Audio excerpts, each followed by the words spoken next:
انا اعطیناک الکوثر، اے نبی ہم نے آپ کو خیر کثیر دی ہے۔ خیر کثیر سے مراد آپ کو جو ہم نے اسلام دیا ہے وہ اتنی بڑی خیر ہے کہ اگر آپ کے کوئی نرینہ اولاد نہیں بھی ہے تو اس کے مقابلے میں اللہ نے آپ کو جو دین دے دیا، اس کی دینی دنیا کی برکتیں بھی حاصل ہوں گی اور آخرت میں بھی۔ تو یہ خیر کثیر کے ہوتے ہوئے اگر آپ کے نرینہ اولاد نہیں ہوتی تو آپ کو غم کرنے کی ضرورت نہیں ہے۔ اور دوسری تفسیر کے مطابق ہم نے آپ کو حوض کوثر دی ہے، تو آپ صلی اللہ علیہ وسلم میدان حشر میں اپنے امتیوں کو پانی پلائیں گے جب لوگ پیاس سے بلک رہے ہوں گے۔ تو یہ آپ کی خصوصیت ہے کہ اس وقت اللہ نے آپ کو ایک نہر آپ کے اختیار میں دی ہوگی جس سے آپ اپنے چاہنے والوں کو پانی پلائیں گے اور پھر ہمیشہ کے لیے ان کی پیاس بجھ جائے گی۔ تو جس کو اتنی بڑی نہر ملی ہو، اتنا اس کو عزت مل رہی ہو آخرت میں، تو اس کو ایسی شخصیت کو کہ اگر نرینہ اولاد نہیں ہوتی تو وہ یہ غم کوئی غم نہیں ہے ان کے لیے۔ تو یہ دو خوشخبریاں دی گئیں، انا اعطیناک الکوثر، اے نبی ہم نے آپ کو کوثر عطا کی ہے۔ اب چونکہ اللہ نے ایک نعمت کی ہے تو اللہ فرما رہے ہیں کہ آپ پر بھی شکر واجب ہے۔ وہ شکر کیا ہے؟ فصلی لربک، آپ اپنے رب کے لیے نماز پڑھیے، ونحر اور قربانی کیجیے۔ دو کام آپ کریں گے، نماز اور قربانی، تو اس کا صلہ اللہ آپ کو کیا عطا فرمائے گا؟ ان شانئک ھو الابتر، آپ کا دشمن آپ کو تانے دے رہا ہے کہ آپ ابتر ہیں، آپ کی نسل ختم ہونے والی ہے، تو ہم آپ کو یہ خوشخبری دے رہے ہیں کہ آپ دین پر مضبوطی سے قائم رہیے، آپ کے دشمن کی نسل ختم ہونے والی ہے۔ تو ان کے جسمانی بیٹے تو ہوں گے، روحانی اولاد نہیں ہوگی ان کے، جس کا نتیجہ یہ نکلے گا کہ ان کے درجنوں بچے ہو کے بھی ان کا نام و نشان مٹ جائے گا۔ باپ دیکھیں، عرب کے بہت اولاد ہوا کرتی تھی، لیکن آج ان عرب کے سرداروں کا نام لینے والا کوئی بھی نہیں ہے، نہ ابو جہل کو پوچھا جاتا ہے، نہ ابو لہب کو، نہ عاص بن وائل کو۔ تاریخ میں ان کا تذکرہ ایک برے عنوان سے، برے نام سے کیا جاتا ہے، کوئی ان کو عزت دینے والا نہیں، حتیٰ کہ ان کی اولادیں بھی آگے جا کے مسلمان ہو گئیں، انہوں نے بھی اپنے باپ دادا کا ذکر چھوڑ دیا۔ تو یہ اس صورت میں اللہ تعالیٰ کا ارشاد ہے۔ اچھا، اب اس میں جو کچھ علمی باتیں ہیں، نمبر ایک کہ اللہ تعالیٰ نے جب بھی کسی پر کوئی انعام کیا ہو، احسان کیا ہو، تو اللہ تعالیٰ چاہتے ہیں کہ اس کا تم شکر ادا کرو۔ تو اسی وجہ سے آپ صلی اللہ علیہ وسلم کو اس صورت میں خطاب کیا گیا کہ ہم نے آپ کو جب کوثر عطا کی ہے تو آپ اللہ کے بندے ہیں، لہذا آپ پر بھی اللہ کا شکر ادا کرنا واجب ہے۔ پہلی بات تو یہ پتہ چلی۔ دوسری بات یہ پتہ چلی کہ شکر ادا کرنے کا طریقہ ہمیشہ سے وہی ہوگا جو اس صورت میں بیان کیا ہے، ایک نماز اور ایک قربانی۔ نماز ہمیشہ یاد رکھیں کہ لیبل ہے جسمانی عبادت کا، اور قربانی لیبل ہے مالی عبادت کا، کیونکہ جب آپ جانور، عرب میں اونٹ جو ہے نا، یہ بہت قیمتی مال تھا، تو اتنے قیمتی مال کو کاٹ دینا یہ بہت بڑی قربانی سمجھی جاتی تھی۔ تو مطلب کیا ہے کہ آپ نے اللہ کو راضی کرنے کے لیے اپنے جسم کو بھی کھپانا ہے جیسے کہ نماز میں کھپایا جاتا ہے، اور اپنے مال کو بھی قربان کرنا ہے جیسے کہ قربانی میں کیا جاتا ہے۔ تو مراد صرف نماز اور قربانی نہیں ہے، بلکہ یہ ایک لیبل ہے، اور قرآن کا یہ طریقہ رہا ہے کہ وہ جزیات کے ضمن میں اصول اور قاعدے بیان کرتا ہے، مثالوں سے پورا ایک جو ہے نا لا بیان کرتا ہے، قانون بیان کرتا ہے۔ تو یہاں بھی ایک قانون بیان کیا جا رہا ہے کہ شکر کا دو طریقے ہیں، ایک جسمانی عبادت بھی اور مالی عبادت بھی۔ مال بھی خرچ کرنا ہے اور جو ہے جسمانی عبادت بھی کرنی ہے۔ اب تمام جسمانی عبادتیں اس میں آ گئیں، کیونکہ نماز سب سے اہم ہے اس لیے اللہ نے اس کو ذکر کیا، اس میں روزہ بھی آ گیا، اس میں حج بھی آ گیا، اور اس میں جو کچھ بھی ہم اللہ کے لیے اپنے جسم کو کھپاتے ہیں سب کچھ آ گیا۔ اور مال میں تمام مالی عبادتیں آ گئی، زکوٰۃ بھی آ گیا، فطرانہ بھی آ گیا، اور اللہ کی مخلوق کو اللہ کو خوش کرنے کے لیے اللہ کی مخلوق کو کھانا کھلانا، یعنی ہر وہ عبادت جس میں قربانی کا عنصر ہو۔ تو قربانی یعنی مالی قربانی کا عنصر ہو، تو مالی قربانی جو ہے وہ غریبوں کو کھانا کھلا کے بھی حاصل ہوتی ہے، رشتہ داروں پہ خرچ کرنا اور ضرورت مند کو قرضہ دینا، یہ تمام کی تمام چیزیں اس میں داخل ہیں۔ تو یہ بھی اس آیت سورت سے ہمیں پتہ چلتا ہے، اور یہ تو دوسری بات ہوئی۔ اور تیسرا جو سبق ہمیں سورت سے ملتا ہے وہ یہ ملتا ہے کہ جب آپ اللہ کا شکر ادا کرتے ہیں اور آپ اللہ کے حکام کو فالو کرتے ہیں تو روحانی نسل بہرحال آپ کی ہی بڑھتی ہے، اور اگر آپ اللہ کا شکر ادا نہیں کرتے تو آپ کی اولاد بھی آپ کو بھول جاتی ہے، جیسے کہ اولادیں تو ملی مشرکین مکہ کو مگر کوئی ان کو یاد نہیں رکھتا۔ تو آج بھی ہم دیکھتے ہیں کہ دینداروں میں یہ چیز نظر آتی ہے، ان کی اولادیں والدین کے مرنے کے بعد موت تک ان کے لیے دعائیں کرتی ہیں، موت تک صدقہ خیرات کرتی رہتی ہیں، پھر آگے نسلیں پیدا ہوتی ہیں وہ بھی اپنے باپ دادا کے لیے مغفرت کی دعائیں مانگتے رہتے ہیں، لیکن جو زیادہ نام نہاد لبرل لوگ ہیں وہ اپنی اولادوں پہ بڑا خرچ کرتے ہیں، مگر ہم دیکھتے ہیں کہ جب ان کے والدین کا انتقال ہوتا ہے تو اولادیں چند دنوں میں ان کو بھول جاتی ہیں۔ جتنا دین سکھایا ہوگا آپ کی اولاد آپ کو اتنا ہی یاد رکھے گی، اور آپ کی نسلیں آپ کو اتنا ہی یاد رکھیں گی، اور جتنا آپ نے اپنی اولاد کو دین سے دور کیا ہوگا تو آپ کی اولاد وراثت تو دبا کے لے گی، آپ سے سارے فائدے اٹھائے گی مگر آپ کو یاد نہیں رکھے گی۔ محمد راجہ انڈیا سے، کیا خالہ کے بیٹے کی بیٹی سے شادی جائز ہے؟ جی جائز ہے۔ کیا جنات انسان پر بھی عاشق ہوتے ہیں؟ جی ہوتے ہیں، ہو سکتے ہیں، لیکن لاکھوں میں کروڑوں میں کوئی ایک آدھ واقعہ ہوتا ہے، تو اس لیے امید ہے آپ پر عاشق نہیں ہوں گے۔ منی کے قطرے نکلنے کے دوران جو کپڑے پہنے ہوئے ہوتے ہیں کیا وہ سب ناپاک ہو جاتے ہیں؟ جی ناپاک ہو جاتے ہیں، البتہ ایک آدھ قطرہ اگر لگا ہے تو اس کو دھونا واجب نہیں ہے، تھوڑا وہ پھیل گیا ہے نا ہتھیلی کی گہرائی کے برابر، تو پھر اس کو دھونا بہرحال لازم ہے۔ میری ساس کی بدزبانی کی وجہ سے میری جٹھانی ان سے الگ ہو گئی، تو میں نے اپنے شوہر سے کہا کہ اپنی امی کو اپنے گھر لے آئیں، تو وہ ہمارے گھر آ گئیں۔ میں کینسر کی مریض ہوں اور مجھے کیمو بھی لگی ہوئی ہے، میں سارے کام کرتی ہوں، مگر میرا ایک ہاتھ خراب ہو چکا ہے جس کی وجہ سے میں ان کے ہاتھ پاؤں نہیں دبا سکتی۔ تو وہ میرے شوہر دباتے تھے، مگر وہ میری بیماری کو ناٹک کہتی ہیں اور بہت زیادہ بدزبانی کرتی ہیں، جس کی وجہ سے میں نے اپنے شوہر سے کہہ دیا کہ میں بیماری کے ساتھ یہ ٹارچر اب برداشت نہیں کر سکتی۔ اب وہ گاؤں چلی گئی ہیں، لیکن میرے شوہر کو لگتا ہے کہ وہ ان کی وجہ سے جہنم میں جائیں گے، اور کہتے ہیں کہ اگر تم ایڈجسٹ کرتی تو وہ میرے ساتھ ہی رہتی۔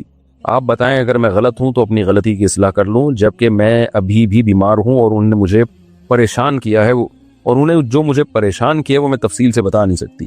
جب آپ کا ہاتھ خراب ہو گیا تھا تو کیسے پاؤں دبائے جا سکتے تھے؟ ایسی صورت میں آپ کے شوہر کو آپ کو الزام دینا ٹھیک نہیں ہے۔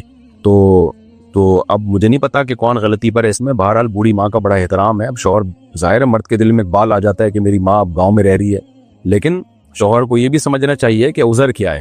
تو اگر بیوی کہہ رہی ہے بھائی میرا ہاتھ خراب ہو گیا، میں اس بڑھاپے میں ان کی خدمت نہیں کر سکتی، نہیں دبا سکتی، اور ساس میری بیماری کو ناٹک کہتی ہیں، بعض ساسیں ہوتی ہیں وہ بہو کا ایک صحیح عذر بھی ماننے کے لیے تیار نہیں ہوتی۔ آپ کو جب پتا تھا کہ ساس بد زبان ہے اور بد زبانی کی وجہ سے جٹھانی الگ ہوئی ہیں، تو آپ کو ضرورت کیا تھی کہ آپ بیل مجھے مار؟ آپ خود مشورہ دے کے اپنی ساس کو اپنے گھر لے آئیں۔ تو یہ لانے سے پہلے آپ کو سوال پوچھنا چاہیے تھا نا۔ بہرحال میں آپ کے شوہر کو نصیحت ہی کر سکتا ہوں کہ بھائی بیوی اگر بیچاری معذور ہے اور ساس کے تانے بہت زیادہ ہو رہے تھے تو پھر بیوی پہ ظلم نہیں کرنا چاہیے، اماں کی خدمت آپ خود کریں ایسی صورت میں، یا گاؤں میں آپ چلے جائیں کچھ دن اماں کے پاس رہیں، یا فون پہ خیریت معلوم کر لیا کریں۔ بہرحال اماں کو بھی نہیں چھوڑا جا سکتا، بیگم کو بھی نہیں، خود ہی بھگتو۔ اگر کوئی عورت صرف نہاتے وقت اوپر جوڑا باندھے اور نہانے کے بعد اس کو کھول دے تو کیا یہ جائز ہے؟ اگر وہ بہت اچھی طرح عورت نے جوڑا باندھا ہے اور اس کو کھولنا اس کے لیے مشکل ہے تو وہ جوڑے کے بالوں کے اندر پانی پہنچا دے تو یہ کافی ہے، تو پھر وہ بعد میں بھی بے شک کھول لے تو بھی غسل اس کا ہو جائے گا۔ لیکن اس کی یہ غلط چیز ہے نا کہ آپ کو صرف نہانے سے بالوں کو گیلا کرنے سے بچنے کے لیے آپ جوڑا باندھ رہے ہیں۔ تو جوڑا تو اس لیے شریعت نے حکم دیا عورت کو جوڑا باندھ کے غسل کرنے کی اجازت اس لیے دی کہ جوڑے کا کھولنا اور دوبارہ باندھنا بڑا مشکل ہوتا ہے، یہاں تو باندھنا کھولنا بہت آسان ہے عورت کے لیے، تو اس لیے بہرحال یہ ناپسندیدہ عمل ہے، اس کو چاہیے کہ ایک دفعہ پراپر نہا لے اس کے بعد جوڑا باندھ دے۔ گرمی میں 3 دن کی اگر میں 3 دن کی قضا نماز ایک ساتھ پڑھوں تو کیا وتر ہر عشاء کے ساتھ پڑھنے ہوں گے یا ایک ساتھ سارے وتر بھی پڑھ سکتے ہیں؟ جی وتر الگ سے پڑھ سکتے ہیں آپ، عشاء کے ساتھ ضروری نہیں ہے، جو قضا نمازوں کی بات کر رہا ہوں تو ساری عشاء ایک دفعہ نمٹا دیں، پھر سارے وتر ایک دفعہ نمٹا دیں۔ سیف صاحب انڈیا سے، اگر پیسے گر جائیں تو کیا انہیں اٹھا کر چومنا چاہیے؟ نہیں بھائی، بس ایسے ہی رکھ لیں جیب میں۔ اگر لڑکی موبائل پر لڑکے سے کہے کہ اپنا نکاح مجھ سے کر لو اور وہ لڑکی کی طرف سے گواہوں کے سامنے قبول کر لے تو کیا نکاح ہو جائے گا؟ نہیں ہوگا۔ خاتون نے پوچھا ہے جی میرے شوہر تمباکو کھاتے ہیں اور مجھے اس کی بو سے نفرت ہے، جب وہ تمباکو کھاتے ہیں تو میرا ان سے بات کرنے کا بھی دل نہیں چاہتا، میں کیا کروں؟ وہ آپ کا بیان بھی شوق سے سنتے ہیں، آپ ان کو بتائیں نبی صلی اللہ علیہ وسلم نے فرمایا المسلم من سلم المسلمون بلسانہ ویدہ، نبی نے فرمایا مسلمان وہ ہے جس کی زبان اور ہاتھ کے شر سے دوسرے مسلمان محفوظ رہیں۔ تو یہ اجنبی مسلمانوں کو تکلیف دینا جب اتنا بڑا عذاب ہے تو اپنی زوجہ کو تکلیف دینا تو اور بھی زیادہ بڑا گناہ ہے، تو قطع رحمی میں آتی ہے یہ چیز۔ اور بدبو تو ایک ایسی چیز ہے جس سے نبی صلی اللہ علیہ وسلم بہت شدید نفرت کیا کرتے تھے، تو ہمیں نبی کو فالو کرنے کا حکم ہے، اس سے پتہ چلا ہمیں بھی بدبو سے نفرت ہونی چاہیے۔ تو اگر شوہر کو تمباکو کھانے کی عادت ہے بھی تو ان کو چاہیے کہ وہ گھر میں جب گھر سے باہر جا کے کھا لیا کریں، یہ کہیں کونے پہ بیٹھ کے کھا لیں، اس کے بعد منہ اچھی طرح دھوئیں، صاف کریں تاکہ اس کی اسمیل منہ میں نہ رہے۔ حقیقت یہی ہے کہ جن کو تمباکو سے بو سے نفرت ہے وہ بہت زیادہ تمباکو والوں سے ٹینشن میں جاتے ہیں، لیکن تمباکو والے اس چیز کا خیال نہیں کرتے، تو گناہ کی بات ہے، اپنی نیکیاں برباد کرنے کی بات ہے۔ مصلی پر ایک طرف موبائل رکھ کر نماز پڑھنا کیسا ہے؟ کہاں رکھیں بھائی، ایک طرف ہی پڑھ کے نماز پڑھتے ہیں، موبائل رکھ کے نماز پڑھتے ہیں، دو طرف تو رکھ نہیں سکتے میرا خیال ہے، بہرحال ایک طرف رکھ لیں نماز پڑھ لیں، کچھ نہیں ہوتا۔ شبینہ اعظمی انڈیا سے، اگر کوئی طلاق شدہ عورت شدید مجبوری کی وجہ سے عدت نہ گزار سکے تو اس کے بارے میں کیا حکم ہے؟ مجبوری لکھ کے بھیجتی تو میں بتاتا، عدت تو گزارنا بہر صورت لازم ہے، البتہ کسی کوئی بہت ہی غریب عورت ہے، شوہر نے اتنی وراثت بھی نہیں چھوڑی کہ اس کے 4 مہینے 10 دن تک کھانے پینے کا کوئی انتظام ہو جائے، تو ایسی صورت میں پھر وہ طلاق یافتہ عورت کمانے کے لیے مجبوری میں نکل سکتی ہے، بغیر زینت کے نکلے، کمائے، اور جو ہے وہ دن دن میں کمائے اور پھر فوراً جیسے ہی ٹائم ختم ہو فوراً واپس آ جائے، یعنی کمانے کا جو بھی اس کا ٹائم تھا وہ فوراً واپس آ جائے۔ تو شدید مجبوری کا مطلب ایسی مجبوری میں عدت تو پھر بھی گزارنی پڑے گی، لیکن کس طرح سے گزارنی پڑے گی وہ شریعت نے تخفیف کر دی ہے، اس میں آسانی کر دی ہے۔ تو لیکن عورت پر عدت بہرحال گزارنا شوہر کے گھر لازم ہے۔ میں شادی شدہ ہوں اور ہماری شادی کو 10 سال ہو چکے ہیں۔ میں اپنے شوہر سے بہت خوش ہوں، مگر میرے والدین میرے شوہر سے بہت لڑتے ہیں اور مجھے ان کے خلاف جھوٹی باتیں بتاتے ہیں اور مجھے کہہ رہے ہیں کہ تیرا شوہر ہمیں کھا گیا اور تو ہمارے لیے مر گئی۔ مجھے کیا کرنا چاہیے؟ پہلی دفعہ سنا ہے کہ جی بیوی اپنے شوہر سے خوش ہے لیکن بیوی کے والدین خوش نہیں ہیں داماد سے۔ تو دیکھیں آپ کے شوہر نے کیا کیا ہے، ایسا تو نہیں ساس سسر سے پیسے لے کے کھا گئے ہوں۔ اگر وہ پیسے لے کے کھا گئے ہوں تو پھر ساس سسر کا داماد سے اختلاف ٹھیک ہے۔ بعض داماد ایسے ہوتے ہیں گھننے بن کے کھا جاتے ہیں سب کچھ، اور ساس سسر مجبور ہوتے ہیں اپنی بیٹی کی وجہ سے، سسرال والے وہ کچھ کر نہیں سکتے داماد کے خلاف، ان کو ڈر ہوتا ہے بیٹی کو نہ چھوڑ دے، تو اس طرح سے بعض دفعہ مسائل ہوتے ہیں۔ لیکن ساس سسر کو چاہیے تھا پیسے ہی نہ دیتے داماد کو اگر پیسوں کا پھڈا چل رہا ہے۔ اگر بہرحال پیسوں کا نہیں ہے تو پھر ان کا کیا لینا دینا بھائی ان کے پرسنل معاملات میں، تو آپ کو چاہیے آپ اپنے شوہر کو فیور دیا کریں، کیونکہ شادی کے بعد عورت پر اس کے شوہر کا حق اس کے والدین سے زیادہ ہے۔ ہمیں آخرت کے لیے کون سی نیکیاں جمع کرنی چاہیے؟ ایک فرض نماز سے کتنی نیکیاں ملتی ہیں؟ دیکھیں ہمیں ہر طرح کی نیکیاں جمع کرنی چاہیے۔ نیکیوں کی مختلف قسمیں، نماز میں الگ طرح کا ثواب ملتا ہے، روزے میں الگ طرح کا ثواب ملتا ہے۔ حدیث میں آتا ہے ایک دروازہ ہی اللہ نے روزے داروں کے لیے جنت میں خاص کر دیا ہے جس کا نام ہے باب الریان، جو سیراب کرنے والا۔ تو ہر نیکی کا ایک الگ ثواب ہے۔ صدقہ اللہ کے غضب کو ٹالتا ہے، یہ بھی تو صدقے کا ثواب ہے۔ اللہ کے غضب کو ٹھنڈا کرنا ہے، کوئی گناہ غلطی سے ہو گیا آپ سے، توبہ استغفار بھی کریں اور صدقہ کریں، کیونکہ جو اللہ کو غضب آیا نا گناہ کی وجہ سے وہ صدقے سے ٹھنڈا ہوتا ہے۔ غریب کی مدد کریں گے، اس کا پیٹ بھریں گے بھوکے کا، تو اللہ کو بھی آپ پہ ترس آئے گا قیامت کے دن۔ تو بہت ساری نیکیاں، اس لیے علماء کہتے ہیں ہر طرح کی نیکیاں جمع کرنی چاہیے ہمیں، نماز کی بھی، نفل نماز کی بھی، صدقے کی بھی، تلاوت کی بھی، ماں باپ کے ساتھ حسن سلوک کی بھی، رشتہ داری جوڑنے کی بھی۔ تو ہر نیکی کی الگ حیثیت ہے۔ انصاف قائم کرنے کے لیے ظالموں کی ٹارگٹ کلنگ کرنا کیسا ہے جبکہ قانون بھی ان کا کچھ نہیں بگاڑ سکتا ہو؟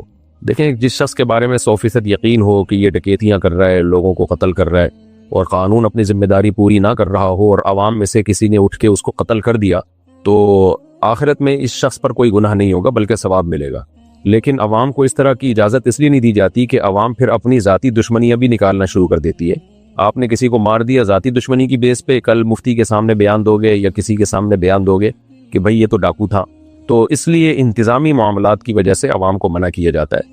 لیکن آخرت میں اس کو اگر 100% یقین تھا نا کہ یہ واقعی ڈاکو ہے اور لوگوں میں فساد پھیلا رہا ہے، اور فساد کا مطلب زبان کا فساد نہیں بلکہ قتل و غارت کر رہا ہے، جیسے بعض علاقوں میں ہوتے ہیں کچے کے ڈاکو اور اس ٹائپ کے ڈاکو جو ہے نا، تو وہ لوٹ مار مچائی بھی ہوتی ہے اور حکومت ان کا کچھ بگاڑ ہی نہیں سک رہی ہوتی، یا سختی چاہتی نہیں ہے حکومت ان کو ختم کرنا۔ تو دونوں صورتوں میں عامی آدمی میں سے کسی نے اگر اس کو قتل کر دیا تو آخرت میں بہرحال حساب نہیں ہوگا، لیکن دنیا میں اگر آپ پکڑے گئے قانون کے ہاتھوں تو قانون تو پھر آپ کو جو بھی ملک کا قانون بنا ہوا ہے وہ سزا دے سکتا ہے، لیکن آخرت میں بہرحال نہ صرف یہ کہ عذاب نہیں ہوگا بلکہ بہت زیادہ ثواب ہوگا عوام کو ایک عذاب سے بچانے کا۔ لیکن پھر میں بتا دوں کہ لوگوں کو مشورہ نہیں دیا جا سکتا قانون ہاتھ میں لینے کا۔ مشورے سے نقصان یہ ہوگا کہ پھر لوگ جری ہو جائیں گے، بے گناہ لوگوں کو بھی قتل کرنا نہ شروع کر دیں اس بہانے، اور گورنمنٹ جب پکڑے گی تو گورنمنٹ تو پھر یہ آپ سے جو بھی گورنمنٹ لا ہے اس کے حساب سے حساب و کتاب کرے گی۔ ہمارے والد بہت غصہ کرتے ہیں اور ہر چیز پر ڈانٹتے ہیں، جبکہ باہر کے بچوں کے ساتھ بہت اچھے رہتے ہیں، ہمارا دل بہت دکھتا ہے جب ہم دوسروں کو دیکھتے ہیں کہ والد اور بچے آپس میں اچھے رہتے ہیں، جبکہ ہم دوسروں کو دیکھتے ہیں کہ والد اور بچے آپس میں اچھے سے رہتے ہیں۔ آپ ہماری رہنمائی فرمائے۔ مجھے بڑی حیرانگی ہوتی ہے بچوں پہ والد کو غصہ آتا کیسے ہے؟ بچے تو اتنی اٹریکٹیو چیز ہیں، چھوٹے بچے، دل چاہتا ہے ان کو پیار ہی کرتے رہو۔ میں تو اکثر لوگوں سے کہتا ہوں ہمارا تو دل ہی نہیں کرتا کہ بچے بڑے ہوں بھائی، لوگ کہتے ہیں نا جلدی بڑے ہو جائیں، میرا دل چاہتا ہے چھوٹے ہی رہیں، کیسے پننے پننے سے ہوتے ہیں، ایسی پیاری پیاری باتیں کر رہے ہوتے ہیں، کھیل کیسے بچیاں کیسا اچھا کھیل رہی ہوتی ہیں آپس میں۔ آپ بچیوں کو کھلونے لا کے دینے کچن کے، کیسے کھیل رہی ہوتی ہیں، میں بریانی بنا رہی ہوں، میں آٹا گوندھ رہی ہوں، میں چائے بنا رہی ہوں، آپ آپس میں لگی رہتی ہوں۔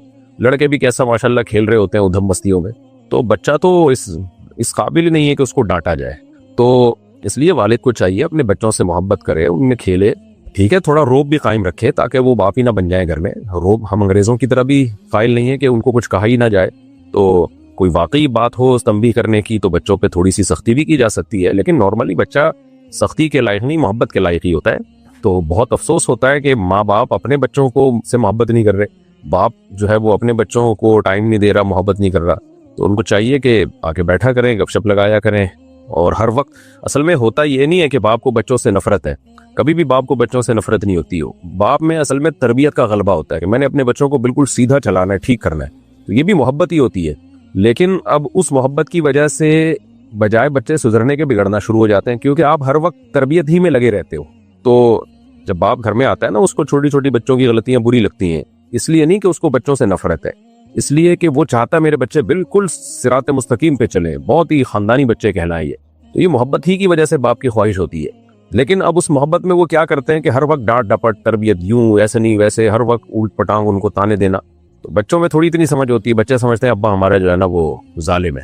اس لیے باپ کو چاہیے کہ وہ محبت بھی دے ان کو، کبھی کبھار تنبیہ بھی کرتا رہے۔ تو یہ جو رویہ ہے کہ گھر میں جب باپ آئے تو بچے کانپنا شروع کر دیں اور بچے چاہیں کہ کاش یہ گھر میں نہ ہی آتے، تو یہ باپ کے ناکام ہونے کی دلیل ہے۔ تو جو بچے گھر میں ابو کا، ابا کا، پاپا کا، ڈیڈی کا انتظار کرتے ہیں نا کہ آئے تو ہمیں خوشی ہوگی، اس کا مطلب ابا صحیح چل رہے۔ اور جہاں بچے یہ ہو کہ یار ابا کیوں آ رہے ہیں، اس کا مطلب کچھ ابا کا جو ایٹیٹیوڈ ہے بچوں کے ساتھ وہ شاید صحیح نہیں ہے۔ ہمیں آخرت کے لیے کون سی نیکیاں، اچھا یہ ہو گیا۔ اگر باپ بہت ماڈرن ہو اور بچوں کو بھی ماڈرن بنانا چاہے تو کیا تب بھی باپ کی مرضی چلے گی؟ اب ماڈرن کا کیا مطلب ہے بھائی؟ اور ماڈرن کا الٹ ہوتا ہے، اپوزٹ ہوتا ہے دیسی پن۔ اب بچے کیا چڈی بنیان میں گھومنا چاہتے ہیں دیسی پن میں؟ ویسے تو چڈی ماڈرن لوگوں کا ہی لباس ہے۔ کیا آپ آڑے ترچھے کپڑے پہننا چاہتے ہیں؟ تو ماڈرن کا لفظ مبہم ہے، میں سمجھا نہیں آپ کیا سوال پوچھنا چاہتے ہیں۔ بہرحال اگر شریعت کے خلاف باپ چاہتا ہے کہ بچے چلیں تو پھر بچوں پر باپ کی اطاعت لازم نہیں ہے۔ باقی ماڈرنزم، اسلام ماڈرنزم کے خلاف نہیں ہے، خوب سمجھ لیں۔ تو ہمارے ہاں یہ بڑا مسئلہ ہے کہ چند روایتی چیزوں کو ہم نے اسلام سمجھ لیا۔ وہ تو نبی کا کلچر تھا، نبی صلی اللہ علیہ وسلم کے دور کا کلچر ہمیشہ چینج ہوتا رہتا ہے، تو ہر دور کا کلچر ایک الگ ہوتا ہے، ڈریسنگ میں بھی اور باقی لائف اسٹائل میں بھی۔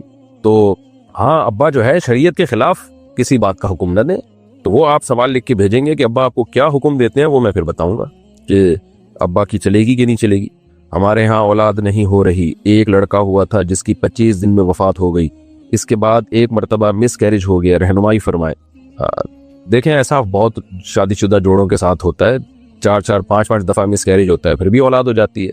تو آپ ڈاکٹر سے رابطہ کریں، یہ تو شرعی مسائل بتانے کا چینل ہے نا، میڈیکل ٹپس دینے کا تو نہیں ہے۔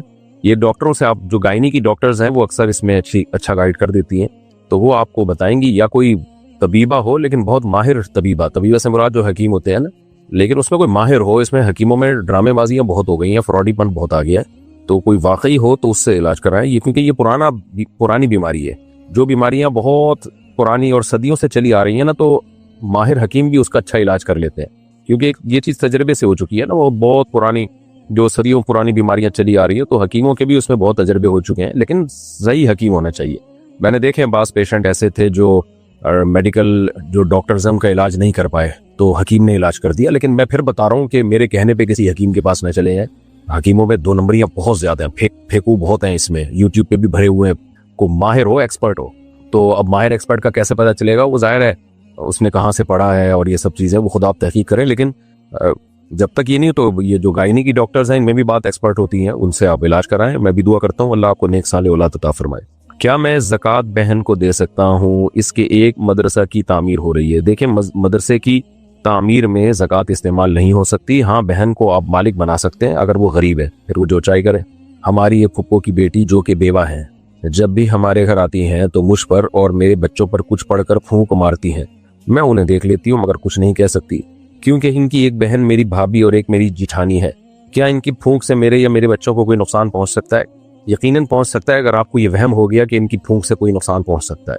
اور اگر آپ کو وہم نہیں ہے اور آپ کو یقین ہے کہ وہی ہوگا جو اللہ چاہے گا، تو ان کو کہیں کہ جتنی پھونکیں ہیں ساری ادھر ہی آ کے ختم کر دیں، اور ہو سکتا ہے اسی سے آپ کی جو پھپھو کی بیٹی ہے نا، شاید ان کی پھونک ہی نکل جائے، کیونکہ اتنی پھونکیں ماریں گی تو وہ دیکھیں نا، شف سرکار کی بیچارے کی اقرار الحسن نے پھونک نکالنے کی کافی کوشش کی ہے اور لینے کے دینے پڑ گئے ان کو، شف سرکار کو۔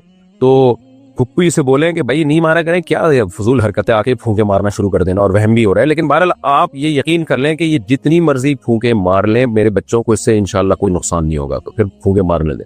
لیکن ہے یہ معیوب حرکت پھونکیں مارنا۔ کبھی کبھار رقیہ کے طور پر کسی کو دم کر دینا وہ تو ٹھیک ہے، سنت سے ثابت ہے، ایسے آتے ہی پھونکے، گندی ہوا تو جا رہی ہے نا کم از کم ان کے پھیپڑوں میں بچوں کے۔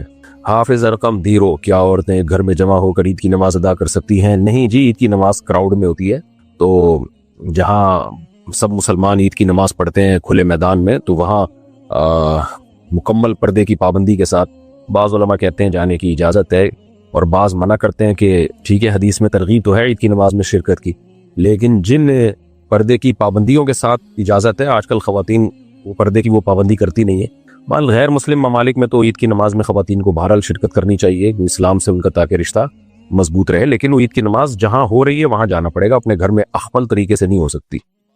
فری لانسنگ کے کر کے پیسے کمانا جائز ہے یا ناجائز؟ جائز ہے بالکل. آپ کسی کو کوئی سروس دے رہے ہیں, اس کے بدلے میں پیسے لے رہے ہیں, تو سروس اگر وہ جائز سروس ہے تو پیسے لینا بھی جائز ہے.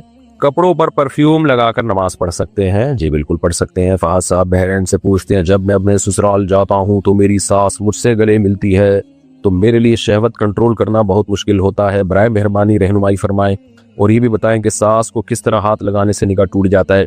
دیکھو, ساس کو سختی سے منع کر دیں کہ گلے نہ ملیں داماد سے, بالکل ناجائز عمل ہے.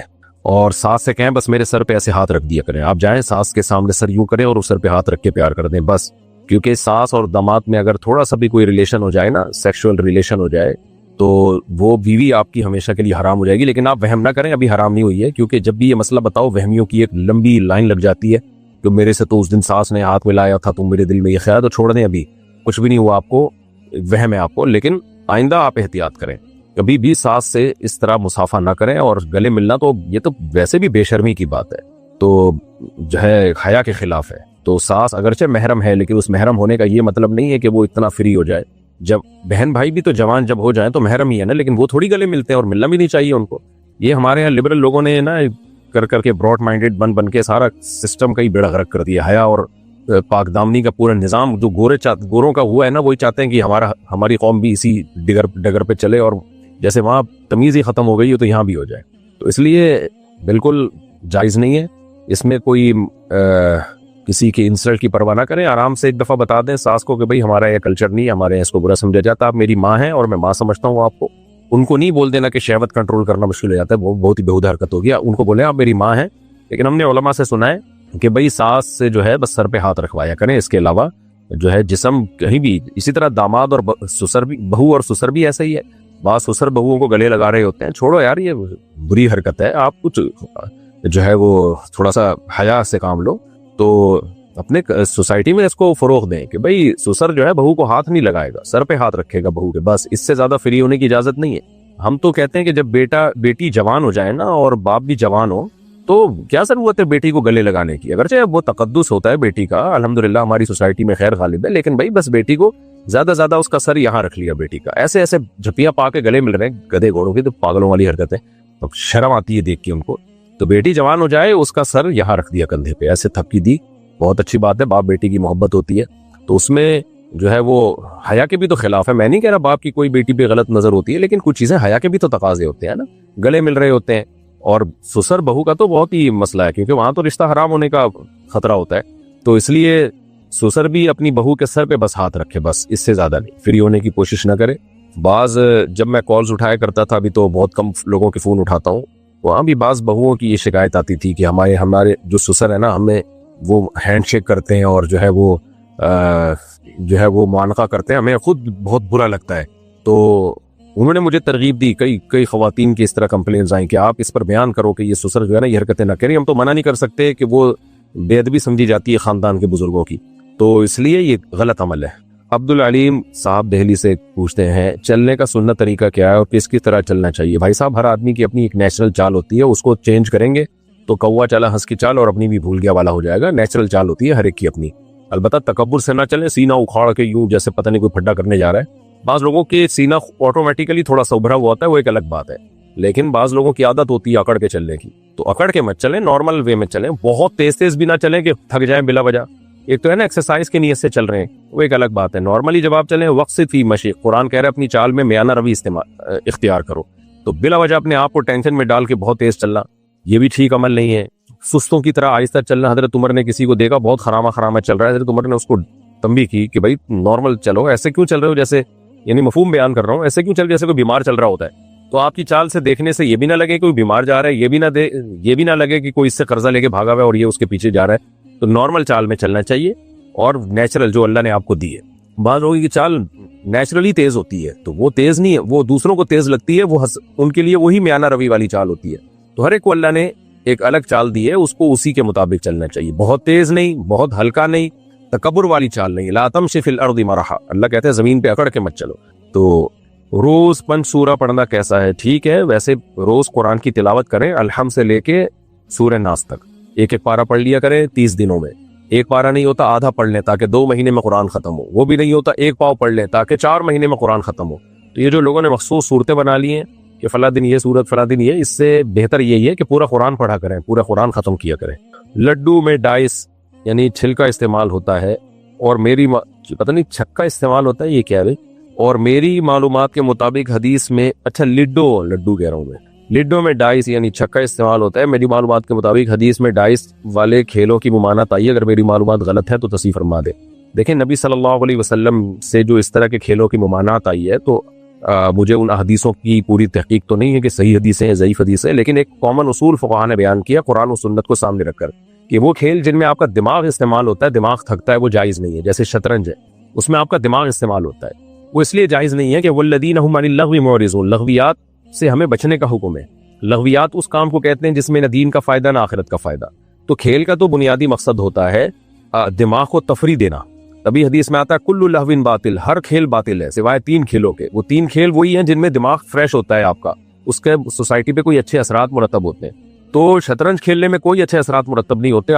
آپ کو چاہیے تھا آپ کھیل کود کے دماغ کو فریش کرتے، پھر دماغ مفید کاموں میں استعمال کرتے. آپ نے دماغ ہی بیکار کام میں کھپا دیا تو اب بچے گا کیا آپ کے پاس؟ تو کھیل کا تو مقصد ہے تاکہ آپ کھیلوں کو کھیلیں اور تاکہ دماغ فریش ہو اور دماغ کو مفید کاموں میں خرچ کریں. دماغ ہی کو آپ نے اس میں خرچ کر دیا تو پھر وہ دماغ تو کسی کام کا رہا نہیں. تو اس وجہ سے بھی شطرنج جو ہے نا ناجائز ہے. البتہ ان لوگوں کے لیے شطرنج کھیلنے کی گنجائش ہے جن کو دشمن کی چالیں سیکھنی ہو، جیسے فوج کے کوئی بڑے لوگ ہوتے ہیں. امام شافعی سے منقول ہے کہ جو جنگی چالیں سیکھنے کے لیے شطرنج کھیلے گا، جنگی کمانڈر ہے، تاکہ اس کو دشمن کی چالیں، اس کا دماغ کھل جائے اور دشمن کی چالیں سمجھنا اس کو آ جائیں. تو اگر کوئی سمجھتا ہے کہ یہ اس کھیل میں اس کو یہ فائدہ ہوگا تو پھر اس کے لیے جائز ہے. تو لڈو میں چونکہ دماغ فریش ہی ہوتا ہے، دماغ تھکتا نہیں ہے، تو اس لیے لڈو اس اصول کے مطابق جائز ہے، چاہے اس میں چھکا بھی کیوں نہ ہو، اس سے کوئی فرق نہیں پڑتا. چھکا تو وہاں سے ایک آلہ ہے، 4 آ رہا ہے، 3 آ رہا ہے، 6 آ رہا ہے، تو اس میں کوئی دماغ آپ کا تھکتا نہیں ہے، بلکہ آپ تھوڑا سا فریش ہو جاتے ہیں. خاص طور پہ گھر میں بیوی بچوں کے ساتھ کھیلیں گے تو شاید اس بہانے تعلقات بھی اچھے ہو جائیں. ہماری بہن شادی سے منع کر رہی ہے، آگے بھی شادی کا ارادہ نہیں ہے، اور ہمارے ابو کی ریٹائرمنٹ کی عمر قریب ہے، ہم کیا کریں؟ بہن کو سمجھائیں، کیونکہ یہ لڑکیاں حماقت اور بے وقوفی میں شادی سے منع کرتی ہیں، بعد میں جب دھکے کھاتی ہیں نا، رلتی ہیں، ان کی عزتوں سے کھیلا جاتا ہے اور بڑھاپا آنے لگتا ہے، تنہائیوں کا شکار ہوتی ہیں، بھائی اپنی زندگیوں میں مشغول ہوتے ہیں اپنی بیویوں کے ساتھ، تو پھر یہ بہت بڑی ٹینشن بنتی ہے سوسائٹی کے لیے، اور پھر یہ رشتے کشکول لے کے تلاش کرتی ہیں، ملتے نہیں ہیں ان کو رشتے. تو اس لیے میں آپ کی سسٹر کو، آپ کی بہن کو اپنی بہن سمجھ کے نصیحت کروں گا، وصیت کروں گا کہ یہ ڈھیٹ پنا آپ چھوڑ دیں، اپنے پر، اپنے ماں باپ پر، اپنے بھائیوں پر رحم کریں آپ، کیونکہ بعد میں پھر انہوں نے ہی سنبھالنا ہوتا ہے. یہ جو لبرل لوگوں نے کہا دیا نا جاب کریں، یہ حل نہیں ہے، یہ فطرت نہیں ہے. بہت ساری جاب کرنے والی خواتین بھی ہم نے دیکھی ہیں، زندگی رل جاتی ہیں، بڑے بڑے عہدوں پر ہوتی ہیں، بہت پیسہ کمایا لیکن بڑھاپے میں رل جاتی ہے ان کی زندگی. کوئی پوچھنے والا نہیں ہوتا، منہ سے رال ٹپک رہی ہوتی ہے، کوئی صاف کرنے والا نہیں ہوتا، اور احساس کمتری میں، تنہائی میں الگ جاتی ہے. اس سے وہ غریب خاتون اچھی ہے جس کے بیٹے بیٹیاں ہوں اور وہ اپنے بچوں میں لائف کو اس غربت میں بھی انجوائے کر رہی ہوتی ہے زیادہ.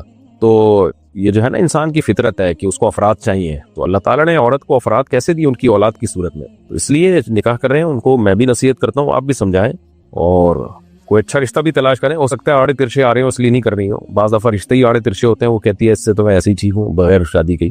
کوئی اچھا رشتہ تلاش کر لیں ان کے لیے، لیکن ان کو فورس کریں. فورس کا مطلب مینٹلی ان کو فورس کریں، یہ نہیں کہ آپ کو مار دھاڑ شروع کر دیں. ان کو سمجھائیں بٹھا کے.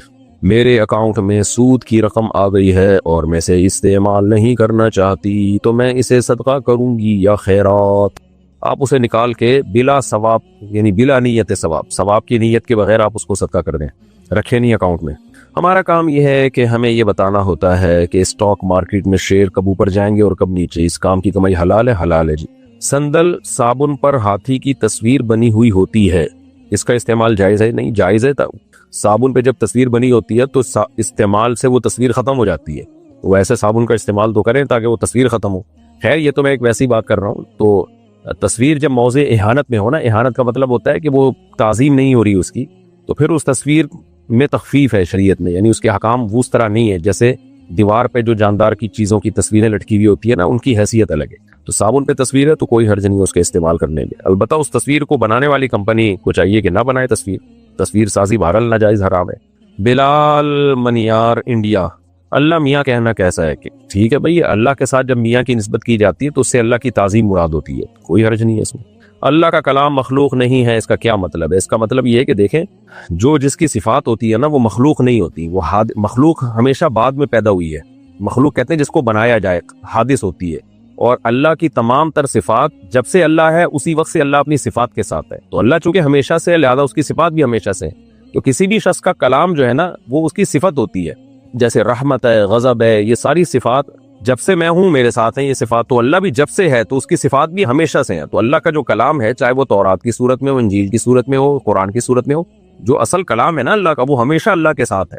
تو اس لیے وہ مخلوق نہیں ہے بلکہ اللہ کی وہ صفت ہے۔ ہاں، جب وہ صفت ہم نے اس کلام کو اپنے قلم سے لکھا اور کتابوں میں محفوظ کیا تو وہ پھر مخلوق ہے، لیکن جو اصل کلام ہے جو اللہ کی ذات سے نکلا ہے، بلا کیفیت، کلام اللہ بدا منہ بلا کیفیت، اللہ سے ظاہر ہوا ہے جس کی کیفیت ہمیں معلوم نہیں ہے، تو وہ ہمیشہ سے ہے۔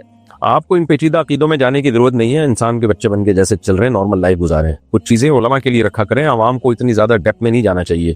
بیسک جو بنیادی عقائد ہیں بس ان کی طرف توجہ دیں۔ آمنت باللہ وملائکتہ وکتبہ ورسلہ والیوم الآخر والقدر خیرہ وشرہ من اللہ تعالی والبعث بعد الموت، یہ بیسک عقیدے، ان کو فوکس کریں۔ عدنان صاحب سعودی عرب سے، ہم نے 5 لاکھ سود پر قرض لے کر مکان خریدا، اب وہ ہمیں 6 لاکھ منافع دے رہا ہے، ہم کہہ رہے ہیں کہ مکان بیچ دیتے ہیں، مگر والدہ کہہ رہی ہے مکان نہیں بیچیں گے اور کمیٹی ڈال کر سود بھر لیں گے، رہنمائی فرمائیں۔ سودی لین دین جو آپ نے کیا وہ حرام کیا، کیونکہ آپ نے سود پر قرضہ لے کے مکان خریدا تو یہ ناجائز اور حرام عمل تھا، اس پہ توبہ استغفار کریں۔ باقی اب آپ مکان بیچ کس کو رہے ہیں؟ جس سے قرضہ لیا ہے اسی کو بیچ رہے ہیں، تو بیچنا تو جائز ہے، اس کو کسی کو بھی بیچ سکتے ہیں آپ، لیکن جتنے میں لیا اس سے کم قیمت پہ نہیں بیچ سکتے جب تک پوری قیمت ادا نہ ہو جائے۔ تو 6 لاکھ منافع دے رہا ہے تو اس کو بیچ سکتے ہیں۔ باقی یہ کہ والدہ کہہ رہی ہے مکان نہیں بیچیں گے، کمیٹی ڈال کر سود بھر لیں گے، غلط، والدہ کی اطاعت اس میں جائز نہیں ہے۔ سود جتنا جتنا دیں گے اتنا اتنا گنہگار ہوں گے آپ۔ تو اگر مکان بیچ کے آپ اس کی قیمت ادا کر سکتے ہیں تاکہ مزید سود لگنے سے بچ جائے تو ایسا کر لیں آپ۔ بیوی کو داڑھی نہیں پسند تو کیا داڑھی کاٹ لوں یا بیوی کا طلاق کا مطالبہ پورا کر دوں؟ میں بس واجبی سا مسلمان ہوں لیکن دیندار بننے کی کوشش کر رہا ہوں۔ داڑھی نہیں پسند ہے اور وہ طلاق کا مطالبہ کر رہی ہے تو بیگم کو طلاق دے دیں، آپ داڑھی نہ کاٹیں۔ آپ ہو سکتا ہے میرے اس جواب پہ لوگوں کا اعتراض ہو، لو داڑھی کے چکر میں بیوی سے ہاتھ دھو بیٹھے۔ بھائی صاحب وہ اتنی ڈھیٹ ہے کہ وہ کمپرومائز کرنے کے لیے تیار نہیں ہے اور طلاق لے کر اپنی زندگی برباد کر رہی ہے۔ تو جب ایک عورت کو خود خیال نہیں ہے کہ بھائی تمہیں داڑھی پسند نہیں ہے لیکن شوہر کی خاطر برداشت کر لو، اللہ کی خاطر نہیں برداشت ہو رہا، تو شوہر کی اتنی بھی بری چیز نہیں ہے نا داڑھی عورت کی نظر میں جتنی وہ سمجھ رہی ہے، تو اللہ کی خاطر نہیں برداشت ہو رہا، شوہر کی خاطر برداشت کر رہو۔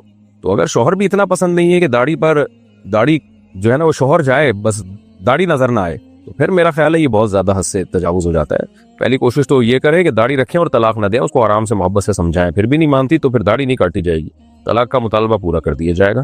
محمد آفتاب انڈیا سے، جمعے کے دن ایک مسجد میں 2 جماعتیں ہوتی ہیں کیونکہ مسجد میں جگہ کم ہونے کی وجہ سے کچھ لوگ جماعت سے رہ جاتے ہیں، کیا یہ صحیح ہے؟